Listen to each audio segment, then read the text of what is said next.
Hello students, welcome you to all and good morning all of you. आज के session में हम लोग सीडीपी की क्लास करने वाले हैं।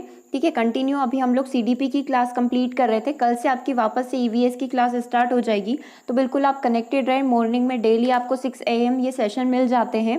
ठीक है, तो आज के सेशन में अपन क्या करने वाले हैं वो थोड़ी सी चीज़ें अपन डिस्कस कर लेते हैं। तो जैसे कि प्रीवियस सेशन में मैंने आपको बताया था कि कुछ जो डिफरेंस है जो हमें समझना बहुत ज़्यादा ज़रूरी है, तो इस तरीके से हम लोग 2 डिफरेंस यहाँ पर समझेंगे। ठीक है, ये डिफरेंस क्लियर करने के बाद मैं आपको क्वेश्चन बताऊंगी कि किस तरीके से क्वेश्चन इन चीज़ों से पूछे जाते हैं। तो जल्दी से बिना कुछ टाइम वेस्ट किए हम लोग जल्दी से अपने सेशन पर मूव कर रहे हैं। सबसे पहला जो अपन डिफरेंस डिस्कस करने वाले हैं वो है प्रयास व त्रुटि का सिद्धांत, और इसका कंपैरिजन हम करेंगे सूझ विधि से। ओके, तो प्रयास व त्रुटि क्या होती है? नॉर्मली यदि हम हमारी लैंग्वेज में समझे तो प्रयास व त्रुटि होती है कि हम लोग कोई गलती करते हैं, फिर उससे सीख लेते हैं। जैसे कि हम लोग करते हैं ना, बार बार ठोकर खाते हैं तभी सफलता मिलती है, उसी तरीके से हमारा प्रयास व त्रुटि चलेगा। और सूझ विधि में हमने देखा है कि ये गेस्टाल्टवादी से रिलेटेड है। इसके अंदर क्या चीजें आती है कि अचानक से समझ का विकास हो जाना, अचानक से व्यक्ति को संज्ञान की प्राप्ति हो जाना सूझ विधि के अंदर आता है। ठीक है, तो इसके अंदर सबसे पहला जो पॉइंट है वो डिस्कस करते हैं। प्रयत्न व त्रुटि जो है, प्रयत्न व भूल विधि बोल सकते हो, प्रयास व त्रुटि विधि बोल सकते हो। प्रयत्न व भूल विधि का उपयोग सामान्यतः कोई भी कर सकता है, कोई भी कर सकता है। लाइक एनिमल कर सकता है, मनुष्य कर सकता है, कोई भी व्यक्ति इस विधि का उपयोग कर सकता है। ये सबसे बड़ा डिफरेंस आप समझेंगे प्रयास व त्रुटि के अंदर और सूक्ष्म विधि के अंदर। ठीक है, तो इसके अंदर सबसे पहली चीज क्या कंसीडर की गई है कि कोई भी व्यक्ति इसका प्रयोग कर सकता है। लाइक थॉर्नडाइक ने अपना एक्सपेरिमेंट किया था बिल्ली के ऊपर, तो बिल्ली एक एनिमल कैटेगरी में आती है, पैट एनिमल में आती है। ठीक है, हम जो पालतू पशु में आते हैं उसके अंदर कंसीडर करते हैं। तो बिल्ली ने किया, उसने बार बार गलती करी, उसको बार बार रियलाइज हुआ कि मैं गलती कर रही हूँ पिंजरे का दरवाजा खोलने में। थॉर्नडाइक का जो बिल्ली के ऊपर एक्सपेरिमेंट था वो इसी पर आधारित था। तो पहला पॉइंट आपको यहाँ से समझ आता है कि इसका किसी के ऊपर आप प्रयोग कर सकते हो। सूझ विधि के अंदर क्या होगा, इस विधि को करने के लिए उच्च बौद्धिक स्तर की आवश्यकता होती है। आप नॉर्मल जो एनिमल हैं उनके ऊपर अप्लाई नहीं कर सकते हो। ये जो एक्सपेरिमेंट था सूझ विधि का, जो कि कॉहलर ने किसके ऊपर किया था, चिंपांजी जो होते हैं, बंदर जो वन मानुष होते हैं, उनके ऊपर अप्लाई किया था। तो उनके अंदर जो सोचने समझने की जो क्षमता है वो काफी उच्च होती है। तो एक तरीके से आप बोल सकते हो कि मनुष्य के पास काफी उच्च क्षमता होती है सोचने की, तो उनके ऊपर आप इसे अप्लाई कर सकते हो। तो प्रयत्न व त्रुटि केवल मतलब सभी जानवरों और एनिमल सभी के ऊपर अप्लाई होगी, इंसानों के ऊपर भी अप्लाई करेंगे। और सूझ विधि जो है हम लोग क्या कर सकते हैं, जो केवल उच्च लेवल के जो बालक होते हैं, उच्च बौद्धिक स्तर जिनका होता है, उनके ऊपर हम लोग सूझ जो विधि होती है उसको अप्लाई कर सकते हैं। अब क्वेश्चन ये बनता है, क्या मंदबुद्धि बालक और मंदबुद्धि जो बालक होते हैं उनके ऊपर क्या हम लोग सूझ विधि को अप्लाई कर सकते हैं? बिल्कुल नहीं। उनके लिए प्रयास व त्रुटि जो विधि होती है वो सुटेबल होती है। तो पहला पॉइंट आपको यहाँ से क्लियर होगा। अब अपन बात करते हैं दूसरे पॉइंट की। दूसरा पॉइंट हमें क्या बोल रहा है, इस विधि में व्यक्ति जो है लक्ष्य की ओर उन्मुख होता है। और सूझ विधि के अंदर क्या होती है, सूझ विधि में कुछ अचेतन सी क्रियाएं, निरुद्देश, निरुद्देश बोले तो कोई भी उद्देश्य, उसका कोई भी लक्ष्य नहीं होगा, जबकि अचेतन जो मन होता है वो अधिक काम करता है। अब ये 2 लाइन को आप अच्छे से समझो। पहला पॉइंट क्या बोल रहा है, लक्ष्य की ओर उन्मुख होगा। बिल्ली थॉर्नडाइक का एक्सपेरिमेंट आप अच्छे से याद कर लो कि जब भी हम प्रयत्न व त्रुटि की बात करेंगे तो एक एग्जाम्पल को लेकर यदि हम चीजें याद करेंगे तो वो बहुत अच्छे से याद होगी। ठीक है, तो प्रयत्न व त्रुटि में हम लोग क्या देख रहे हैं, थॉर्नडाइक का एक्सपेरिमेंट। और सूझ विधि में हम लोग किसका एक्सपेरिमेंट को कंपेयर कर रहे हैं, कॉहलर का जो चिंपांजी के ऊपर एक्सपेरिमेंट था उसके ऊपर कंपेयर कर रहे हैं। ठीक है, और क्या एक्सपेरिमेंट था ये कल के सेशन में अपन डिस्कस कर ही चुके थे। तो यहाँ पर हमसे बोला गया कि व्यक्ति या फिर जो भी होगा एनिमल, वो लक्ष्य की ओर उन्मुख होगा। बिल्ली को पिंजरे के अंदर कैद किया था तो सामने उसके क्या रखा था, सामने खाना रखा था, उद्दीपक रखा था, जिसकी वजह से वो क्या हो रही थी, अब उसके सामने एक लक्ष्य था।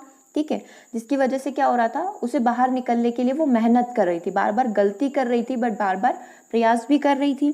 ठीक है, उसके बाद सूझ में अचेतन क्रियाएं होती है। अब चिंपांजी को जब कमरे में कैद किया था, सिर्फ 2 बॉक्स रखे गए थे लकड़ी के, तो उससे वो खेलने लगा। उसको नहीं पता था कि वो केले का जो बंच है, केले का जो गुच्छा है, उसको किस तरीके से पकड़ेगा, क्योंकि उसका हाथ तो पहुंच नहीं पा रहा था। तो वो ऐसे ही खेलने लगा कि कुछ नहीं तो चलो मैं कुछ खेल ही लेता हूँ। अचानक से उसकी समझ का विकास हुआ और उसने एक बॉक्स के ऊपर एक बॉक्स को रखा और अचानक से वो उसके ऊपर चढ़ गया। उसके ऊपर चढ़ के उसने केले का बंच ले लिया। ठीक है, तो यहाँ पर क्या होती है, अचेतन जो क्रियाएं होती है वो निरुद्देश होती है। कोई उनका उद्देश्य नहीं होता है कि मैं खेलूंगा तो मुझे मेरे लक्ष्य की प्राप्ति हो जाएगी, ऐसा चिंपांजी ने नहीं सोचा था। उस स्थिति में क्या हुआ, उसके अचेतन मन ने अधिक काम करना स्टार्ट कर दिया। ठीक ठीक है। तीसरी अपन बात करते हैं, प्रयत्न एवं भूल द्वारा सीखने की सफलता जो है परिश्रम पर निर्भर करती है। अब ये चीज़ किस पर निर्भर करती है कि व्यक्ति यदि परिश्रम करेगा तो उसे सफलता भी मिलेगी। ठीक है, इस चीज़ पर ये डिपेंड करती है कि यदि आप परिश्रम करोगे तो आपको सफलता प्राप्त होगी। ठीक है, लेकिन अब इसमें क्या होता है, सूझ जो होती है प्राणियों की प्रकृति की देन होती है। अब किसी के अंदर उच्च हायर लेवल का बौद्धिक स्तर है तो ये उसकी एक क्वालिटी हो गई। ठीक है, तो प्रयत्न व भूल सीखने की सफलता यानी कि परिश्रम पर निर्भर करती है, और सूझ या फिर समझ जो होती है ये प्रकृति की देन होती है। ठीक है, ये 3 पॉइंट क्लियर है। क्या क्या चीज़ें इसमें बताई हुई है। पहला पॉइंट एक बार और देख लो कि ये जो प्रयत्न व भूल विधि होती है, ठीक है, ये किस पर आधारित होती है, कोई भी कर सकता है इसको। सूझ विधि उच्च स्तर के जो बौद्धिक स्तर के व्यक्ति होंगे वो ही कर पाएंगे, या उच्च बौद्धिक स्तर के जो एनिमल्स होते हैं वो कर पाएंगे। और सेकंड है प्रयत्न व भूल विधि में कि ये लक्ष्य की ओर उन्मुख होती है, इसमें पर्टिकुलर एक गोल हमारा सेट होता है। ठीक है, और जो सूझ विधि होती है वो अचेतन क्रियाओं पर आधारित होती है। तीसरा है कि प्रयत्न व भूल जो है सीखने की सफलता परिश्रम पर निर्भर करता है, मतलब बच्चा मेहनत करेगा, एनिमल मेहनत करेगा तो उसको सफलता मिलेगी। ठीक है, क्योंकि गलतियां करेगा तो मेहनत तो लगेगी उसको। ठीक है, और यहाँ पर जो सूझ विधि है ये प्रकृति की देन होती है, समझ का विकास अचानक से हो जाता है। फोर्थ पॉइंट है, इसमें शारीरिक कुशलता पर अधिक जोर दिया जाता है, मतलब कि एक फिजिकल जो एक्टिविटी होती है उसके ऊपर ज़्यादा ध्यान दिया जाता है कि व्यक्ति ज़्यादा से ज़्यादा कोई शारीरिक क्रिया करता है तो उसको क्या मिलेगी, सफलता मिलेगी। लेकिन इसके अंदर जो है मस्तिष्क पर अधिक जोर दिया जाता है। मस्तिष्क पर कैसे, क्योंकि समझ का जो विकास होगा वो अचानक से होगा, तो अचानक से होने के लिए आपका ब्रेन भी उसी तरीके से काम करना चाहिए, तो इसके अंतर्गत मस्तिष्क का अधिक उपयोग किया जाता है। यह प्रक्रिया संवेदी प्रेरक समायोजन पर निर्भर करती है। संवेदी प्रेरक समायोजन क्या होता है, जैसे कि संवेगों पर वो चीज़ें आधारित होती है। संवेग क्या होते हैं, हमारे इमोशंस, हमारी फीलिंग्स जो होती है वो सारे हमारे संवेगों के ऊपर होते हैं। तो इसमें संवेग जो होते हैं काफ़ी इंपॉर्टेंट रोल प्ले करते हैं। और यह प्रक्रिया जो होती है प्रत्यक्षीकरण पर निर्भर करती है। प्रत्यक्षीकरण पर निर्भर कैसे, आपके सामने कोई समस्या रखी हुई है और उसी टाइम आपको उसका समाधान मिल जाएगा, तो ये किस पर निर्भर कर रही है, हमारे प्रत्यक्षीकरण पर निर्भर करती है। नेक्स्ट पॉइंट है, हर कोई भी है जो यहाँ पर नवीन समस्या के बारे में नए सिरे से प्रयास करना पड़ता है। जब भी हमारे सामने कोई समस्या आएगी तो हम शुरू से शुरुआत करेंगे, हमने उस समस्या का समाधान कर दिया, फिर अगली कोई समस्या आई, फिर उस पर हम क्या करेंगे, वापस से शुरू से स्टार्ट करेंगे और उस समस्या को समाधान करेंगे। कैसे, एरर और जो ट्रायल मेथड होती है, प्रयास व त्रुटि के सिद्धांत के द्वारा। ठीक है, लेकिन इसमें क्या होता है, जो हमारी सूक्ष्म विधि होती है इसके अंदर देखो, सामान्यीकरण तथा विभेदीकरण दोनों की उपस्थिति के कारण प्रशिक्षण के स्थानांतरण की संभावना रहती है। अब इसमें कैसी सिचुएशन क्रिएट हुई कि जैसे कि प्रीवियस टाइम में आपने किस तरीके से अपनी समस्या को सुलझाया था, उसका समाधान किया था, वही तरीका अभी आप फिर से अपना सकते हो। तो ये चीज़ आती है हमारी सामान्यीकरण तथा विभेदीकरण के अंदर। ओके, अभी वापस से बात करते हैं एरर और ट्रायल की। प्रयास, जो पर्याप्त प्रयासों के बावजूद यहाँ पर सफलता मिलती, मतलब हमें बहुत सारे प्रयास करने होंगे। मान लो हम 10 से 20 बार प्रयास कर रहे हैं, तब जाके हमको सफलता मिलेगी, और इसमें एकाएक सफलता मिल जाती है। हमने जो कल क्वेश्चन भी किया था कि कौन सी विधि में एकाएक सफलता मिल जाती है, तो सूझ विधि में हमें एकाएक अचानक से हमारी समझ का निर्माण होगा और हमें सफलता की प्राप्ति हो जाएगी। तो ये सारे डिफरेंस है हमारे प्रयत्न व भूल विधि के और सूक्ष्म विधि के। इस तरीके के कोई भी क्वेश्चन आए तो आप बिल्कुल आसानी से उनको कंप्लीट कर सकते हैं। आप चाहे तो इसका स्क्रीनशॉट ले लीजिए, और मैंने टेलीग्राम पर ये फोटो जो है ये नाइट में ही डाल दिया था, तो आपको वहाँ से भी मिल जाएगा। और जो लोग टेलीग्राम से नहीं जुड़े वो भी टेलीग्राम से जुड़ सकते हैं। आपको टेलीग्राम पर जाकर सिर्फ सर्च करना है CTET MPTET लेयर 3 करके, तो आपको ये मिल जाएगा पूरा। ठीक है, ओके, चलो, तो ये चीज़ें आपको क्लियर हुई कि क्या क्या चीज़ें होती है प्रयत्न और सूझ विधि, समझ विधि के अंदर। ठीक है, अब आगे अपन बात करते हैं नेक्स्ट है हमारा परिपक्वता, एक मैच्योरिटी होती है।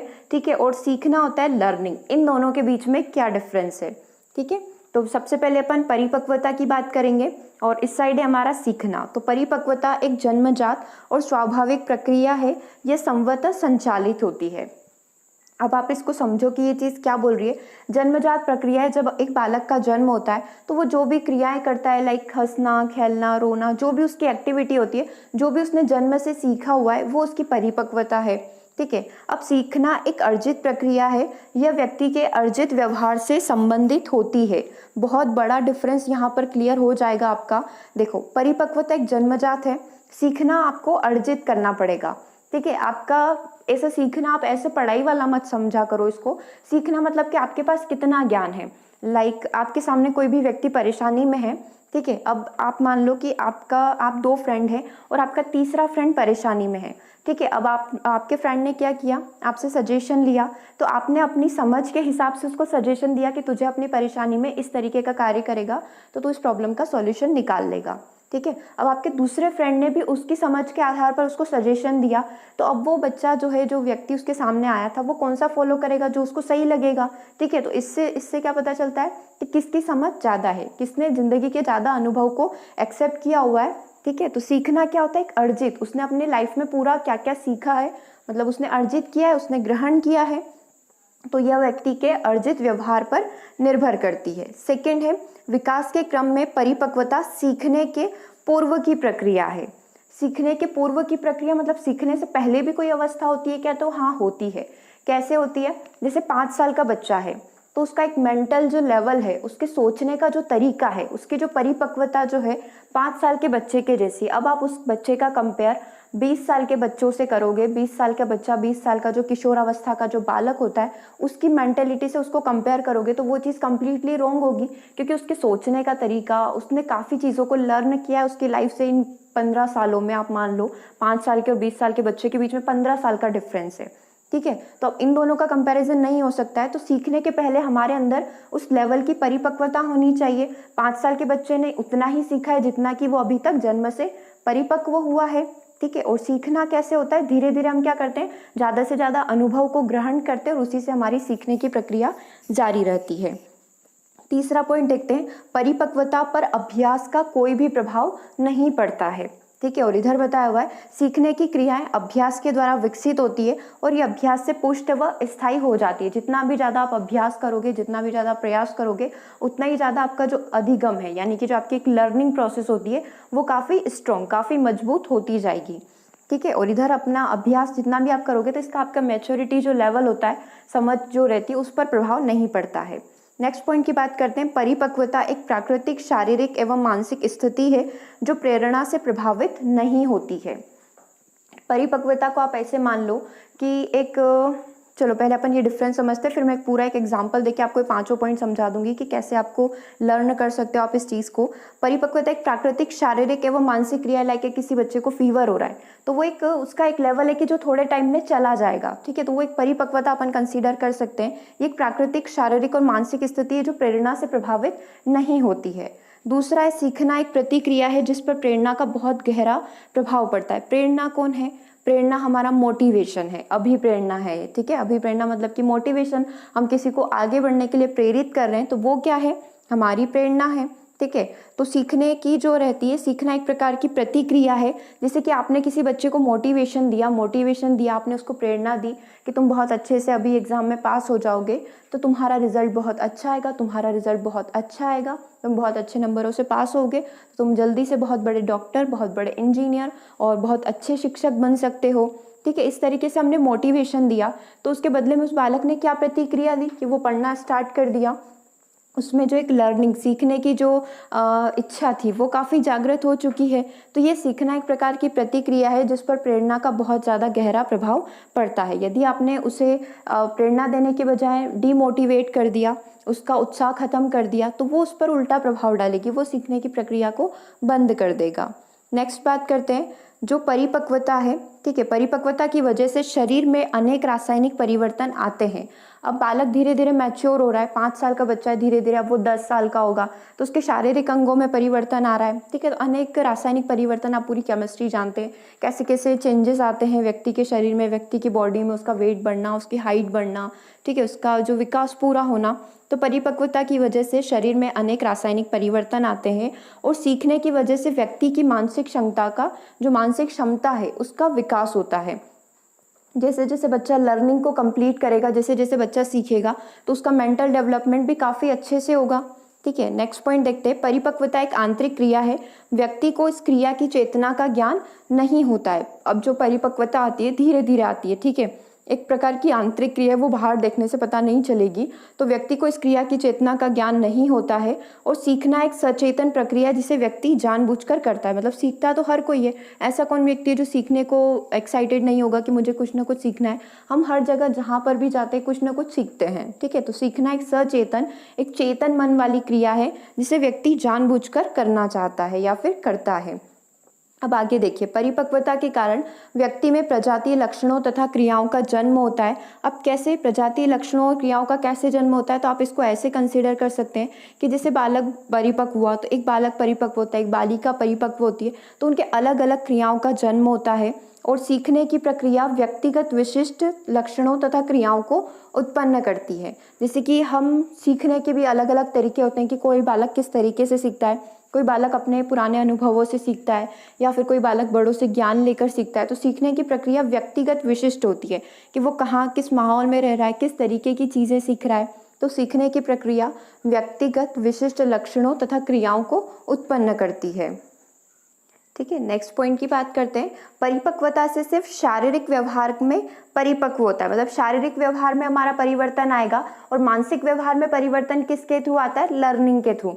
अब हमारा जो शारीरिक व्यवहार है, पूरा शारीरिक शरीर के अंदर जितने भी अंगों का निर्माण होना और हमारे अंगों का विकास होना, हाइट का बढ़ना, ये सारे एक शारीरिक व्यवहार होता है, ठीक है। बिल्कुल हमें पता नहीं चलता है, जैसे कि हम लोग दिन पर दिन बड़े होते जा रहे हैं, हम कितने छोटे थे और आज हम देखो कितने बड़े हो गए। तो ये तो एक शारीरिक संरचना है, बिल्कुल एक रासायनिक चेंज है हमारे शरीर के अंदर जो कंटिन्यू चलता रहेगा।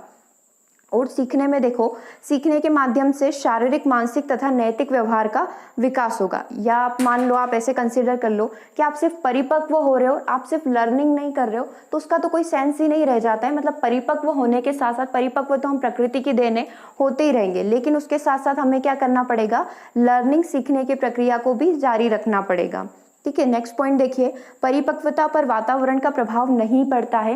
किस वातावरण में रहते हो आप, किस एनवायरनमेंट में रहते हो, वो चीज़ मैटर नहीं करती है। क्यों नहीं करती है, अब आप समझो कि आप यहाँ पर रह रहे हो, आपका एक डेवलपमेंट हो रहा है, एक दूर देश में कोई बच्चा है जो आप ही के बर्थ के दिन जन्म हुआ था उसका, ठीक है, तो उसका भी उसी तरीके से विकास हो रहा है, आज भी वो इतना ही बड़ा होगा। तो एक शारीरिक परिपक्वता जो है वातावरण के साथ अफेक्ट नहीं होती है, लेकिन सीखना जो है, लर्निंग जो है, वातावरण से बहुत ही ज़्यादा प्रभावित होती है। अब लर्निंग आपकी कैसी होगी, हो सकता है दूर देश में रहने वाला आज हमसे काफ़ी ज़्यादा आगे हो या फिर हमसे काफ़ी ज़्यादा पीछे हो, क्योंकि उसका वातावरण उसको किस तरीके से सिखा रहा है, किस तरीके से उसकी लर्निंग हो रही है, वो चीज़ें काफ़ी मैटर करती है, ठीक है।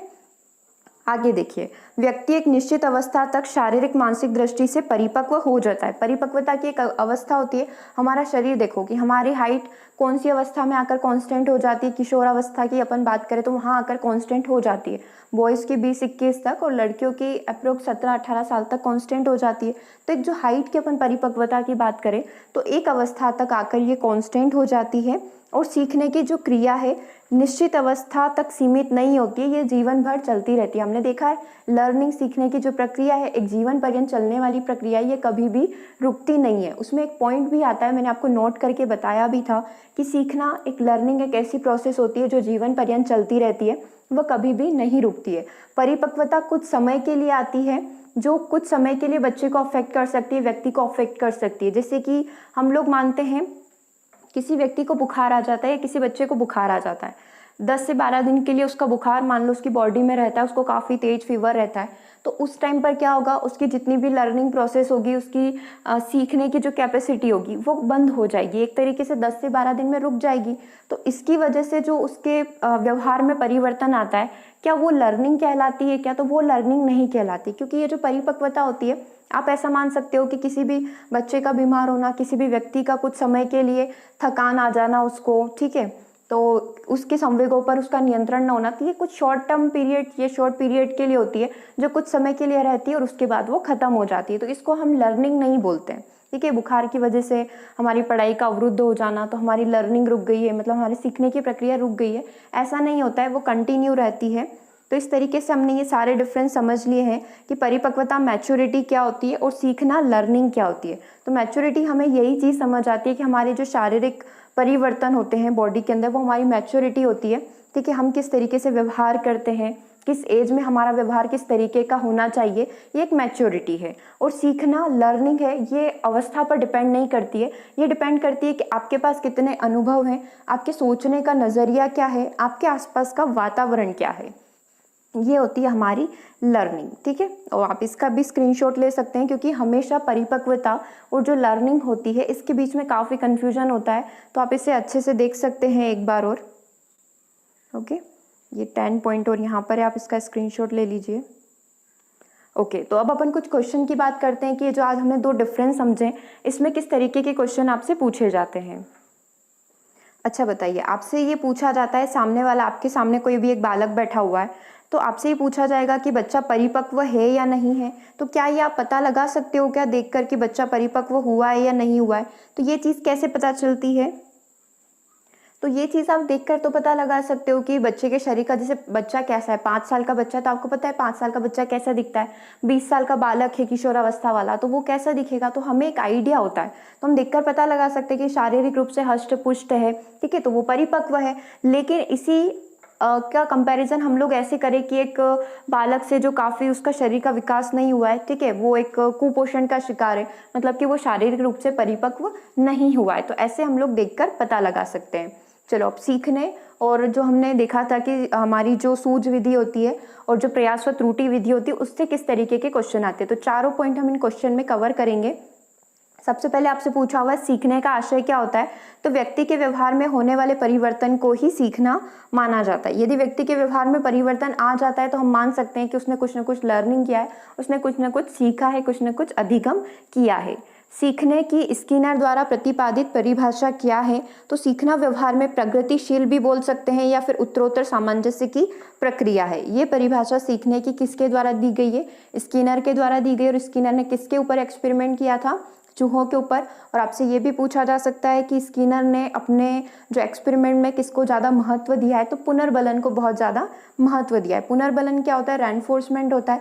रेनफोर्समेंट क्या होता है? तो रेनफोर्समेंट ये होता है कि जब भी हम बालक के साथ बुरा व्यवहार करते हैं तो वो उस कार्य को नहीं करता है, लेकिन जब हम उसके साथ अच्छा व्यवहार करते हैं, उसको प्रेरणा देते हैं, उसको रेनफोर्स करते हैं, ठीक है, तो वो क्या करता है? पुनर्बलन जब हम बालक को देंगे तो वो उस कार्य को करने के लिए प्रेरित होगा, मोटिवेट होगा, उसको एक प्रकार की अभिप्रेरणा देने पर वो उस कार्य को बहुत अच्छे तरीके से करता है।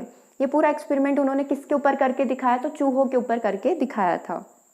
अब आगे देखिए, सीखने की प्रक्रिया की 4 विशेषताएं क्या होती है? तो सीखना व्यवहार में होने वाला परिवर्तन है, ये जीवन पर्यंत चलती रहती। सीखना सक्रिय होता है, हम कभी भी निष्क्रिय पेसिव लर्नर नहीं हो सकते हैं। जब भी हमें सीखना होता है तो हमें एक एक्टिव लर्नर के रूप में पार्टिसिपेट करना होता है। और सीखना एक प्रकार से अनुभवों का संगठन होता है। अनुभवों का संगठन क्या होता है कि हमारे पुराने जितने भी अनुभव हैं वो हमारी लर्निंग में, हमारी होने वाली जो सीखने की प्रक्रिया है उसमें हमें मदद करते हैं। आगे देखिए, सीखने को प्रभावित करने वाले 4 कारक। अभी हमने क्या देखा था? सीखने में मुख्य विशेषताएं देखी थी। अब हम देखते हैं कि कौन कौन से 4 कारक हैं जो सीखने की प्रक्रिया को चाहे अच्छे तरीके से चाहे बुरे तरीके से प्रभावित कर सकते हैं। तो पहला तो वातावरण, दूसरा शारीरिक, उसका शारीरिक स्वास्थ्य, साथ ही उसका मानसिक स्वास्थ्य, फिजिकल और मेंटल डेवलपमेंट, मेंटल आप बोल सकते हैं उसका हेल्थ, और सीखने की इच्छा शक्ति कि वो खुद से कितना अभिप्रेरित है सीखने के लिए, और प्रबल प्रेरणा, एक प्रकार का मोटिवेशन बहुत ज़्यादा आवश्यक होता है। यदि ये चारों तत्व उस व्यक्ति या उस बालक के पास है तो वो आसानी से लर्निंग कर सकता है। सीखने के मुख्य नियम किसके द्वारा प्रतिपादित किए गए थे? तो सीखने के मुख्य नियम थॉर्नडाइक ने बताए थे, 3 मुख्य नियम बताए थे उनके द्वारा, ठीक है। उसके बाद आता है थॉर्नडाइक द्वारा प्रतिपादित सीखने के मुख्य नियम, तो वही है तत्परता का नियम, अभ्यास का नियम और प्रभाव का नियम, ओके, ठीक है। अब शारीरिक परिपक्वता, वही हम लोग अभी डिफरेंस में पढ़कर आए थे कि शारीरिक परिपक्वता का मीनिंग क्या होता है। तो शरीर के अंगों का विकसित, सुदृढ़ तथा पुष्ट होना ही शारीरिक परिपक्वता कहलाती है। वही हमने देखा है कि शरीर के अंगों का अच्छे से विकास हो चुका है, अच्छे से वो सुदृढ़ और पुष्ट हो चुके हैं, तो हम बोलेंगे कि ये बच्चा अच्छे से शारीरिक परिपक्व हो चुका है। मानसिक परिपक्व कैसे पता चलेगा? जब वो व्यक्ति या वो बालक आपके सामने कुछ व्यवहार करेगा, आपसे कुछ बात करेगा, उसके बात करने का तरीका, ठीक है, वो क्या बोल रहा है, उसके पास कितना अनुभव है, ये उसके बोलने से आपको पता चलेगा। तो शारीरिक परिपक्वता आप देखकर पता लगा सकते हैं, लेकिन मानसिक परिपक्वता आपको उसके अनुभव से, उसके व्यवहार करने से पता चलती है। थॉर्नडाइक ने सीखने की कौन सी विधि का समर्थन किया है? तो उन्होंने सीखने की प्रयास व त्रुटि बताई है कि इससे कोई भी व्यक्ति बहुत अच्छे तरीके से सीख सकता है, एरर और ट्रायल मेथड से, ठीक है। और इसको हम जानवरों के ऊपर और साथ ही इंसानों के ऊपर भी अप्लाई कर सकते हैं। थॉर्नडाइक ने पिंजरे में अपना प्रयोग किसके ऊपर किया था? तो बिल्कुल बेसिक सी बात है, थॉर्नडाइक ने पिंजरे में बिल्ली को रखा था और उसके सामने मछली का टुकड़ा भोजन के रूप में पेश किया था। सीखने की सूझ अथवा अंतर्दृष्टि का सिद्धांत के प्रतिपादक कौन है? तो कोहलर है। कोहलर ने चिंपांजी, जिसका नाम रखा गया था सुल्तान, उनके ऊपर अपना एक्सपेरिमेंट किया था।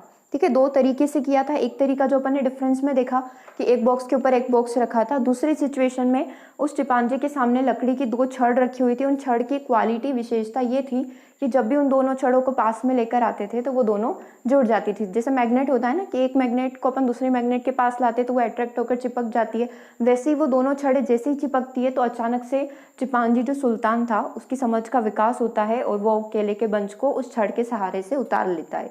तो इस तरीके से दो एक्सपेरिमेंट उन्होंने चिंपांजी के ऊपर किए थे। चलिए नेक्स्ट क्वेश्चन की बात करते हैं।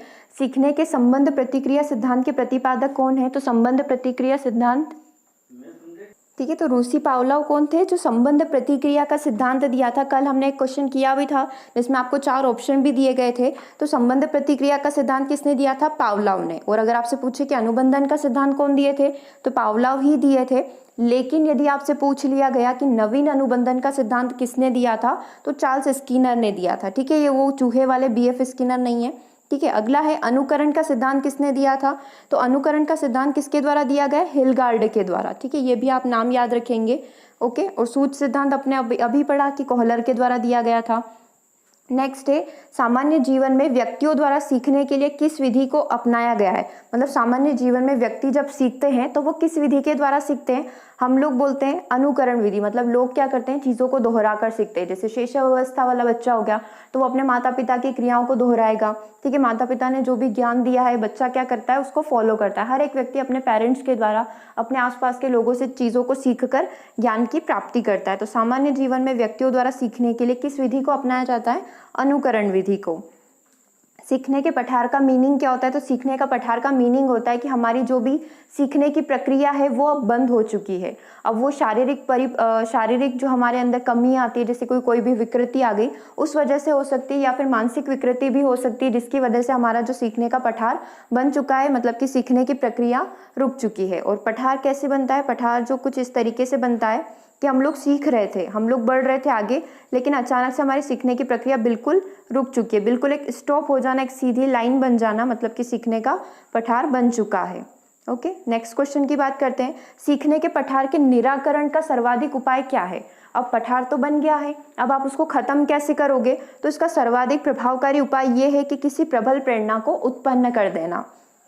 प्रबल प्रेरणा को उत्पन्न कर देना इन द सेंस कि हम लोग उस बच्चे के अंदर मोटिवेशन डालें। जैसे अभी क्या हो चुका है, हमारी एग्जाम की वजह से हमारा एक अंदर का जो मोटिवेशन था, सीखने की प्रेरणा जो थी, वो खत्म हो चुकी है कि पता नहीं एग्जाम कब होगी। तो उस प्रकार की जो विकृति है उसको खत्म करके अंदर से अपने अंदर एक मोटिवेशन लेकर आना ही क्या कहलाता है? सीखने के प्रभाव का निराकरण करता है। ठीक है, मतलब हमारा जो पठार बन चुका है उस पठार को वो एक मोटिवेशन होगा, वो क्या करेगा? खत्म कर देगा। सीखने के मुख्य कारण क्या है? हम लोग क्यों सीखते हैं, उसके पीछे का रीजन क्या है? क्योंकि हमारे अंदर एक अभिप्रेरणा होती है, एक प्रकार का मोटिवेशन होता है जिसके कारण हम लोग हमेशा लर्निंग करते रहते हैं। नेक्स्ट क्वेश्चन है, व्यवहार के अर्जन में उन्नति की प्रक्रिया को ही सीखना कहते हैं। ये प्रक्रिया किसके द्वारा दी गई है? तो ये उन्नति की प्रक्रिया होना, उत्तरोत्तर सामंजस्य होना, अनुकूलित होना, सब सेम चीजें हैं। ये सारी परिभाषा किसने दी है? स्किनर ने ही दी है। ठीक है, तो व्यवहार के अर्जन में उन्नति की प्रक्रिया होना, उत्तरोत्तर अनुकूलन होना, ठीक है, सामंजस्य स्थापित कर लेना, सारी सेम है। तो ये सारी परिभाषा स्किनर ने दी है। थॉर्नडाइक ने अधिगम के कितने नियम बताए? तो कल भी अपन ये किए थे कि 3 मुख्य नियम होते हैं और 5 गौण नियम होते हैं। एक बार और रिवाइज कर लो। 3 मुख्य नियम कौन कौन से? तत्परता, अभ्यास और प्रभाव का नियम। और गौण नियम में बहुप्रतिक्रिया, मनोवृत्ति, आंशिक क्रिया, सादृश्यता, और एक और कौन सा बचा हुआ है? साहचर्य परिवर्तन का नियम। हम करके सीखते हैं, ये किसने बताया? हम करके सीखते हैं, ये डिफाइन किया है थॉर्नडाइक ने अपने एक्सपेरिमेंट में। व्यवहार के कारण व्यवहार में आया परिवर्तन अधिगम कहलाता है या फिर सीखना कहलाता है। यह परिभाषा गिलफोर्ड ने दी है। कल भी हमने गिल्ली डंडा के एक्सपेरिमेंट से एक परिभाषा जो हमने ट्रिक बनाई थी उससे सीखा था। ठीक है, तो व्यवहार के कारण व्यवहार में आया परिवर्तन अधिगम है, गिलफोर्ड ने बताया है। देखो, सीखने की प्रक्रिया में उस दशा को क्या कहते हैं जब व्यक्ति की सीखने की दर स्थिर हो जाती है? उसे कहा जाता है सीखने की पठार, सीखने का पठार, एक पठार निर्मित हो जाना, क्योंकि हमारी सीखने की जो दर है, सीखने का एक जो रेट था वो क्या हो चुका है, स्थिर हो चुका है। ठीक है, आगे देखिए, अधिगम में चिंपांजी पर प्रयोग किसके द्वारा किया गया था? तो चिंपांजी पर प्रयोग किया था कोहलर ने। चूहे पर किसने प्रयोग किया था? स्किनर ने। थॉर्नडाइक ने किसके ऊपर एक्सपेरिमेंट किया था? किसके ऊपर किया था? बिल्ली के ऊपर। और पावलोव ने किसके ऊपर किया था? कुत्ते के ऊपर। ठीक है, डॉग के ऊपर। अभिप्रेरणा का सीखने पर क्या प्रभाव पड़ता है? तो अभिप्रेरणा जब सीखने वाले बच्चे को मिलती है तो उसकी सीखने की प्रक्रिया काफ़ी सरल और सुचारू बन जाती है। ठीक है, सीखने के लिए मनुष्यों के द्वारा सर्वाधिक किस विधि को अपनाया जाता है? तो अभी हमने क्वेश्चन भी किया था कि अनुकरण विधि से व्यक्ति बहुत अच्छे तरीके से सीखता है। सीखने की कौन सी ऐसी विधि है जिसमें केवल मनुष्यों के द्वारा ही अपनाया जाता है? तो वो अभी हमने डिफरेंस से समझा था कि सूझ या फिर अंतर्दृष्टि का जो सिद्धांत होता है कि समझ का विकास अचानक से होता है, तो ये सीखने के जो केवल मनुष्य ही अप्लाई कर सकते हैं। प्रयास व त्रुटि को सभी लोग अप्लाई कर सकते हैं।